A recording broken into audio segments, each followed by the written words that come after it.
Welcome to the Ask ALLi Members Q&A podcast. It is March 2018, and I'm Michael Ronn, your host, joined by my co-host, Dan Blank from We Grow Media. How are you, Dan? I'm doing very well. Great. So it's another month, and it just seems like it was yesterday when we did our first podcast, and the months just kind of the week just kind of flew by, and here we are again, and we've got quite a few questions this month. So thank you all for responding to our call to action and listening to the show and asking all your questions. We've got, I think, 9, 10, maybe 11 questions we're going to talk about today. So we've got a lot of content to get through. So what we'll do is we're going to start. I'll answer some of these questions rapid fire. And there was one really good question that Dan and I thought would be worth spending some time talking on. So we're going to answer all the other questions rapid fire and then spend some time talking about this question that has to do with marketing your book with limited time and money that we thought would be a really good thing to talk about this month. So why don't we get started with the first question? That sounds good. So the first question is from John, and he's asking, I'm learning to perform all the tasks in the entire podcast process. But I want to have the editing of the audio and the creation of the transcript, show notes, and links to someone else. He says he knows there's a lot of different kinds of skill requests. Any luck with Fiverr or a vetted VA that won't leave me penniless? Yes. Big one. Yeah, so I couldn't think of two more extremes, right? So you've got Fiverr on the one hand, where you can get services for $5 or maybe a little bit more, and then you've got a VA, which is going to run you quite a bit of money depending on who you hire and where they're located. So, John, thanks for your question. I think it's a good question. I think it's one that comes up quite a bit, especially when you're thinking about podcasting. What I would say is marry what you can afford versus quality, right? So Fiverr is not necessarily a bad place to start for these kinds of services. So if it's a service that someone is doing something for you, I've had a lot of luck with Fiverr. I use Fiverr quite a bit in my business, just hiring different people to do different things and different tasks. So Fiverr is a good place to start. I do think that if you're wanting to build in a long-term relationship, it may be worth trying to find a VA that you could negotiate with. And I would probably start on a website like Upwork. Upwork is good because it allows you to post your project and let people bid on it. So you can get resumes and information from different contractors and verify who's going to be the best fit for your project, whereas you're not necessarily going to have that flexibility with Fiverr. In general, what I will say about Fiverr, and there's the next question, ties into that a little bit, but I just think you have to be a little bit careful with it. I think that it's a great platform. There are some great people on Fiverr. You just have to be careful and make sure you do your homework and do your due diligence and making sure that, one, you're going to have someone that's going to do the job that you hired them to do. Two, that they're going to do it well. And three, that you're protecting yourself and your business. So that's what I would say. So I would just add to that, because I've run a podcast for a while. You can start with the most bare bones podcast. You can start with your first episode not requiring editing. You can start without a transcript. You can start without show notes. There are many podcasts I listen to that have this incredible show notes and links and transcript, and it's edited up, you just can't believe. But some of them, and these are professional podcasts, they're not. Absolutely. And two, doing a lot of that stuff yourself too also makes you puts you in a better position when you do need to hire someone to do it down the road, because you understand the nuances of editing. And so therefore you can give better direction and, command your project a little bit better. Next question is related. What tips do you have for using a service like Fiverr? All right, so I kind of spoiled it in the last question here. So as I said before, Fiverr is a great platform. There's a lot of different services and things that you can get on there. You can think of it. You can probably find someone on Fiverr that does it. So that being said, I just in the spirit of this podcast, making sure that we're giving you guys objective advice, advice that you're going to be able to use in your self-publishing business. Just make sure, like I said before, that you're doing your homework on the person that is offering a service. Two, that they're going to do a good job. And so for me, I always go to the Fiverr sellers that have a lot of reviews and that have a lot of positive reviews. I just think that says volumes to the type of work that they do. And you're always taking a chance if you go with someone that maybe doesn't have a whole lot of reviews or is just getting started. I would also say with Fiverr, be a little bit more careful when you're working on projects where someone is creating something for you. So, for example, if you're going to get a book cover done, it's probably not the place I would recommend you get a book cover done on Fiverr. But if you are going to get a book cover done on Fiverr, you want to be relatively certain that that person who's designing your cover has the rights to use the fonts and the images and any other things that are going to become part of your cover. Because if they don't, and they infringe on someone else's copyright, you're going to be the one that they're not going, that is going to get sued, essentially. So you want to make sure you protect yourself. But like I said, Fiverr it's a great place, and if you do your homework and you do your research, you can really find some fantastic stuff there. All right, so next question is from Jeff, and he asks, have boxed sets of books proven profitable? Is there data to support their success or usage? I fear they're just a fad. Without a platform, without sales, why box?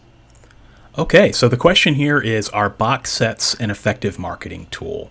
And the answer is yes. They can be effective, and they have proven to be effective for a lot of different authors. So, for example, I think it was, if you've been around for at least a couple of years, it was kind of hard to miss all those box sets that were climbing their way up to the USA Today bestseller lists on Amazon, a few years ago.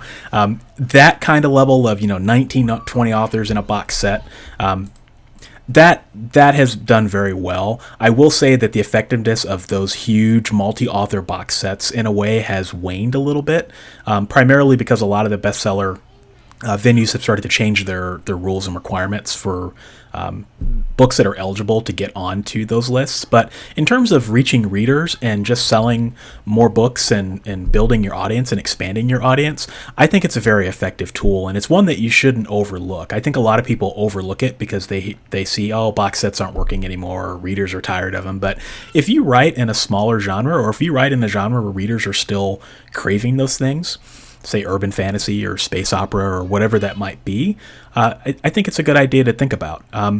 Don't also overlook the single author box sets. Those are also an effective thing that you can do. So if you have 6 books in a series, you put the first 3 books together into a box set, charge a higher price for them.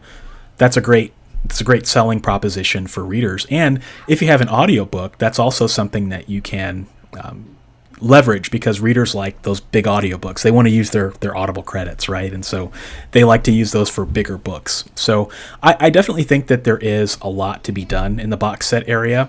I also think exclusive content like short story collections, so having short stories that are linked to a larger story or around a central theme. Like I was in a box set for space opera authors a while back, and that did pretty well. So I would experiment with it, play around with it, and if you can get some authors in your genre to participate, I don't think there's any harm in it. Question from Facebook, and they ask, what is the best way to determine if a service provider is reputable? And I assume they're talking about a self-publishing service provider, but that was not specified.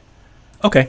Yeah, so I would say that the question would be, what is the best way to determine if a self-publishing provider is reputable? And I would say the first place I would start, if you're an ALLi member, I would start at our ALLi Watchdog service. So ALLi provides a tremendous service where we basically look at and vet a lot of these self-publishing providers out there to determine if they meet our level of standards.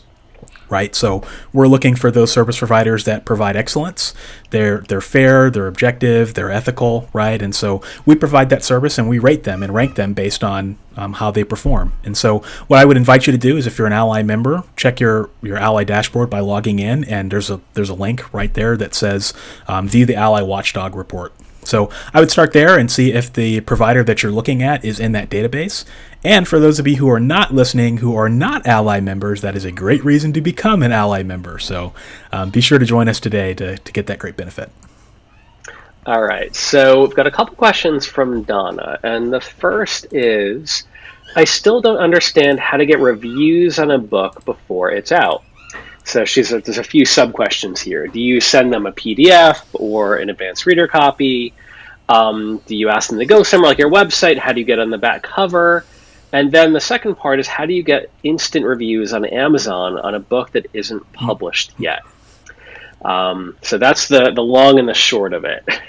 Okay, so before I answer this, we have to give Donna a super thank you. She gets the Listener of the Week award because she asked quite a few questions that are going to show up in our podcast today. So thank you, Donna, for asking your questions. So the question is, what is the step, or at least the first question, or the overarching question is, what is the step-by-step process of obtaining book reviews?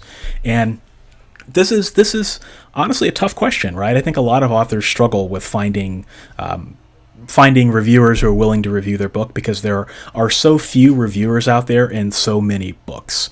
But how I would answer the question is that if I were just starting out and I didn't have any book reviews, or I didn't have a big audience, or I didn't have a big mailing list, what I would start by doing is start by taking stock of what you do have. So do you have at least a few readers that might be willing to read an advanced reader copy?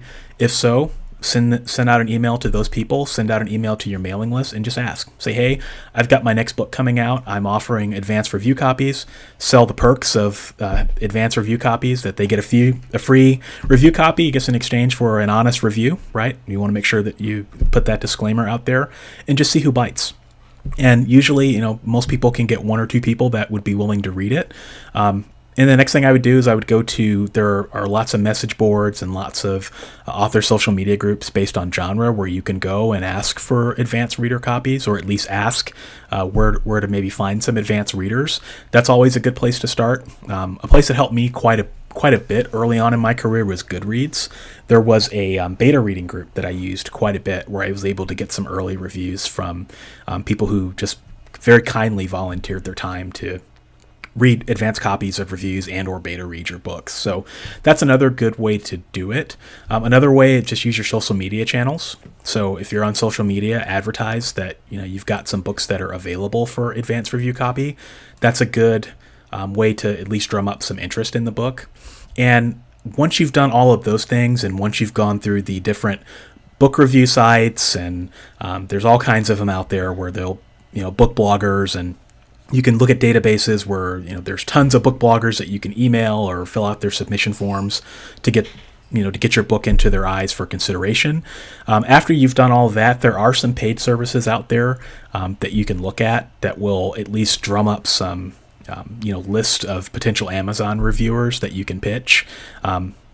I won't list any names here because I never know when people are going to be listening to this. So if I drop a name, 3-5 years, someone's listening to this, that service may be gone. But they are out there. Just remember, with a huge disclaimer, size 72 font, bold font, exclamation point, don't pay for reviews.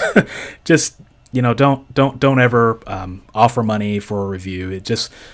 It's just not, it'll just get you into a world of trouble. One, it's not ethical. Two, it violates Amazon's terms of service as well as other book retailers. So the short answer to your question, Donna, is I would just start with what you have and just build on from there. And as you release more books, just make sure that you make a diligent effort to continue snowballing what you already have, and make sure that those authors or the readers that you do have on your advanced reading lists, that you communicate with them regularly, even if you don't have something to give them, and make sure you treat them well too. Give them advanced, exclusive content or anything that you can dream up that will make them loyal to you and be willing to read your next book too. I'll just add to that. I think people tend to wait far too long before they start this process. This is the kind of thing you want to think about a full year or more ahead of a book coming out, where you think about, who is my audience? Who would support me? And I'll tell you, I've had people in my own life, people I would never think, people who are colleagues or friends, say, hey, Dan, next thing you're writing, if you want an edit, if you want an early reader, you want a beta reader, I'm here. Absolutely. All right, so next question is, there's a great emphasis on a book's debut. Sounds like you'll make a big splash when it's first published. You might miss out on a percentage of what you could have got had it been, could have lost out on some value. In other words, a big splash that much greater altogether, or can you catch up and have the same success if you do it more gradually? If you lose out, if you don't have all your ducks lined up for the big splash, say within a month of a book coming out? Okay, so this question, I want to tread carefully because I don't want people to hear what I say and take it one direction, and I don't want other people to hear what I say and take it another direction. So the answer to the question is, do you miss out on sales if you don't go all out during your book launch? Part one of that answer is yes, possibly, if you're talking about Amazon, right? So Amazon has well-documented 30, 60, 90-day cliffs. So after 30 days, the Amazon algorithms will stop selling your book or recommending your book to readers. It'll recommend your book to readers less frequently. And then after 60 days, that goes down. And then after 90 days, people talk, you hear stories all the time in message boards and on podcasts about people just falling off that cliff, right? So you had really, really good sales on day 29, day 30, day 31 hits, and you see a noticeable drop despite how much advertising you're doing. So on Amazon, yes, that cliff is there. I think we have enough anecdotal evidence to prove that it's real. And you do want to allocate some time and money to your book launch to make the most of that first 90 days, especially if you are in KDP Select or in Kindle Unlimited.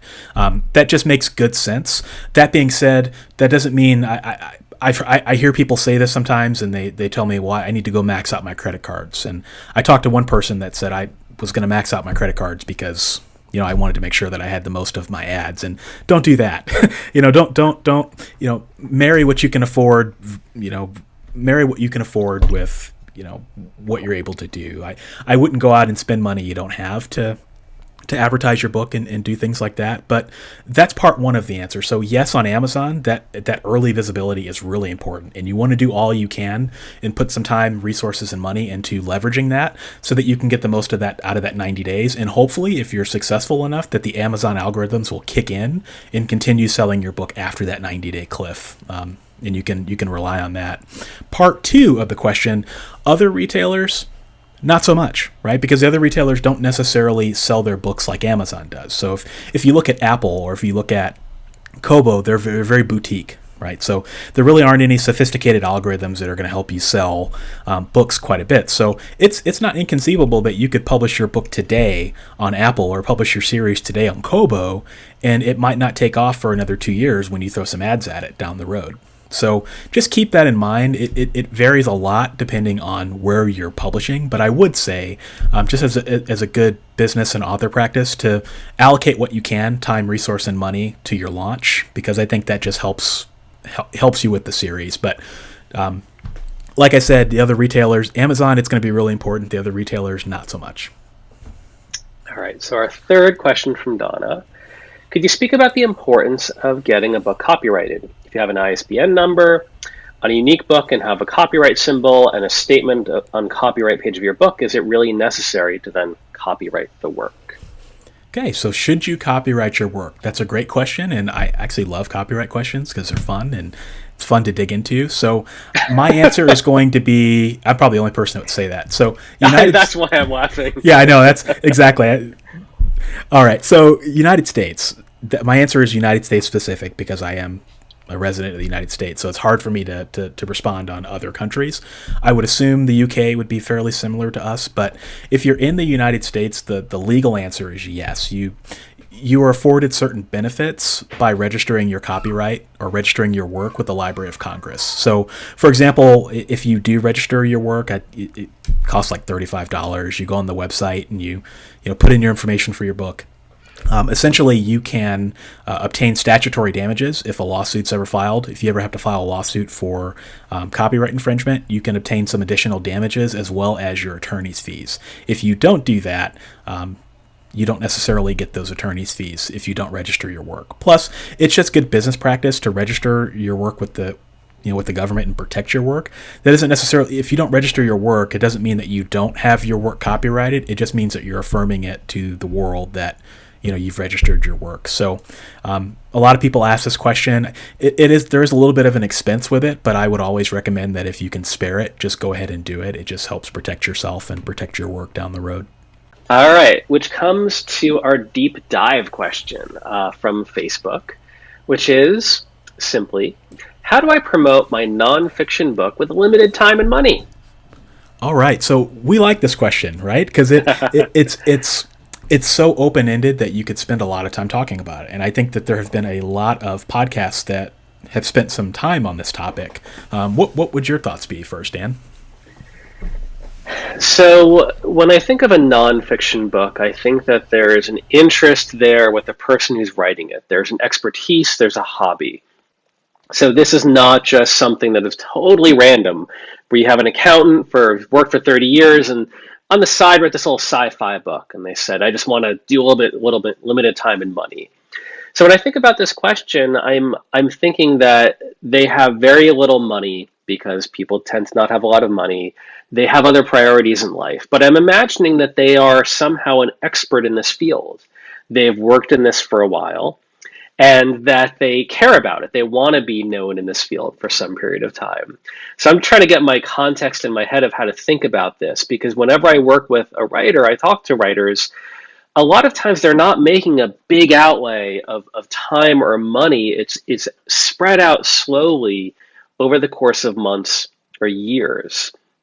So I tend to think of it more in that way, of not around the launch, but I start thinking about how do you identify your audience when you have limited time and money? How do you share with the world when you have limited time and money? How do you build credentials? So that's the first way I start thinking about it. But tell me, do you come at it from a different direction when you hear that question? Yeah, I think my head is kind of in the same spot as yours, in that, at least with nonfiction, I feel like I have two different approaches. I have a different approach for fiction than I do with nonfiction. But for nonfiction, I think that the best way to think about building your audience is one person at a time. And start thinking about who that target person is, who that target audience is. So I've seen some people come up with what's called reader personas, where you basically create this fictional person and you ascribe all these different qualities to them. So what are their demographics? What are their interests? What are their hobbies? And why is it that they would want your book? And you can come up with this detailed narrative of why, so that you can start figuring out who that person is, so that you can start going after them. And with nonfiction, it's so much easier. There's always that question, right? Where do your readers hang out? Fiction authors, they pull their hair out over this question all the time, because it's not easy to find fiction readers sometimes, especially if you have a really narrow genre. But if you have a nonfiction book, if you have a nonfiction book that's going to hit that sweet spot, you really should have a good idea of who would be wanting to read this book and where you can find them. So, yeah, I think I would approach it in the same way as you, Dan, just thinking about the context, right? Yeah. So one thing I think about here is when you don't have a lot of time and money, it's a nonfiction topic, you want to think about who are the amplifiers. So if you don't have time or the ability to reach dozens and hundreds and thousands of people, you don't have time to go to all the conferences, to be sharing all these blogs and a million tweets, you have to think very, very strategically. You've got to think about, what are the specific communities where these people who would love this book, who would buy this book, where are they? Who are the individuals who are influential in this community, or the people that have access to those people? So sometimes you think about not just going to conferences. What's the one conference? What's the one event? What's the one storefront? Who are the other authors that are known in that specific field? And especially nonfiction, these are people who share, they have a shared passion, a shared expertise as you do.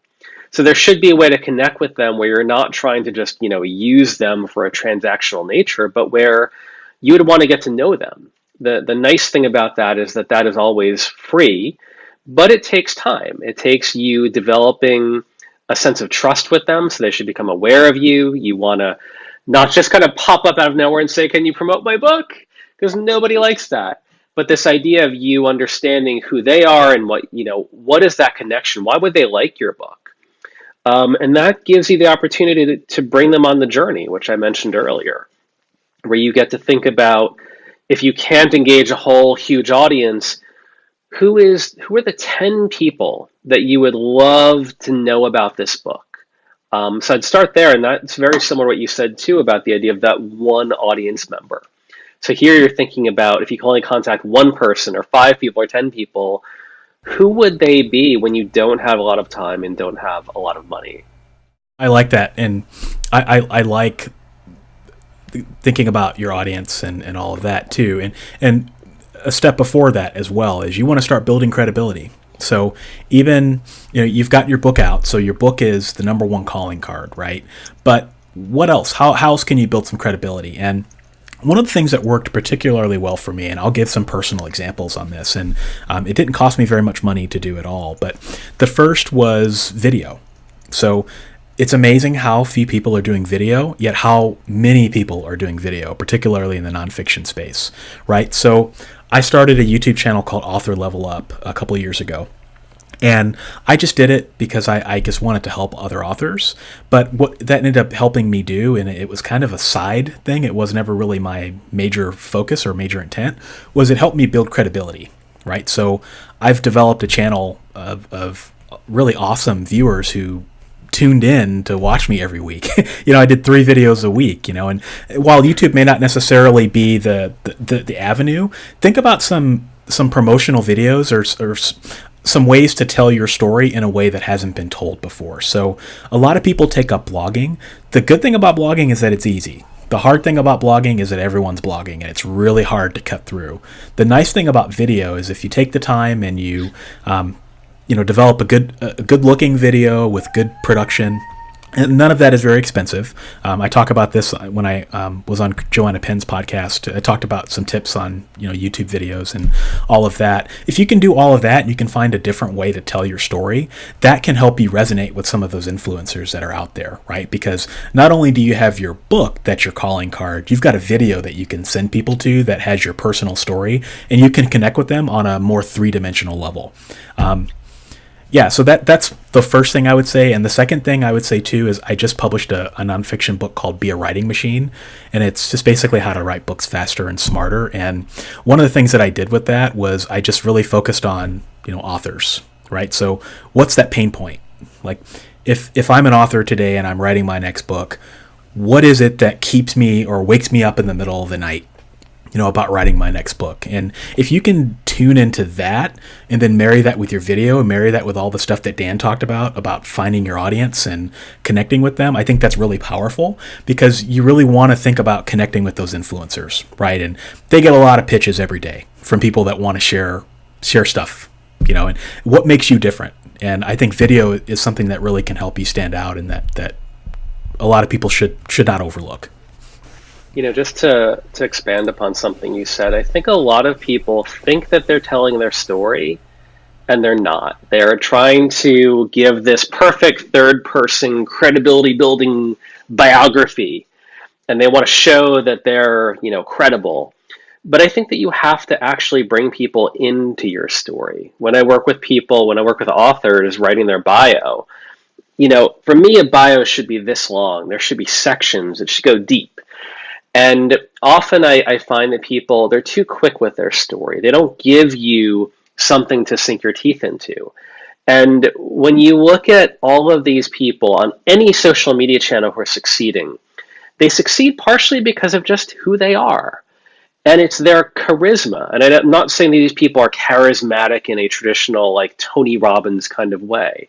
They can be shy. They can be nerdy. They can be whatever they are, but people have found also a way to know you and to like you. And I mentioned trust before, and I think that that's part of this. One thing that I've found when you don't have a lot of time and money and you want to be able to reach people who are somehow influential, I found that interviewing them and promoting them is a way to get on their radar. So you're sort of flipping this narrative in a way where if you want to, you mentioned Joanna Penn. Wonderful, wonderful Joanna Penn. She has so many people that read her, so many people that want to ask her for advice or want her to promote something. So why don't you flip that narrative? Why don't you say, I'm going to be Joanna's biggest fan. I'm going to promote her stuff. I'm going to do a giveaway of her books. I'm just going to be really generous. And then maybe I'm going to interview her for my blog.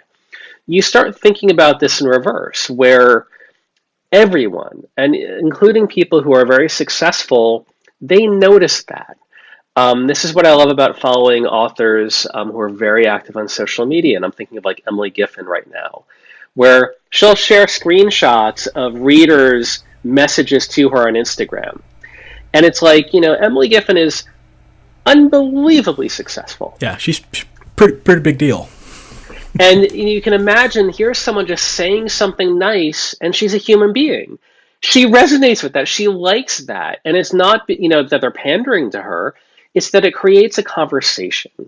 So you can sometimes flip it in that way, where if you don't have a lot of time or money, you don't feel you have the access. Think about who those 10 people are that you feel like this would resonate with them. I think they'd like it. How can you not just ask of them, but how can you first give to them?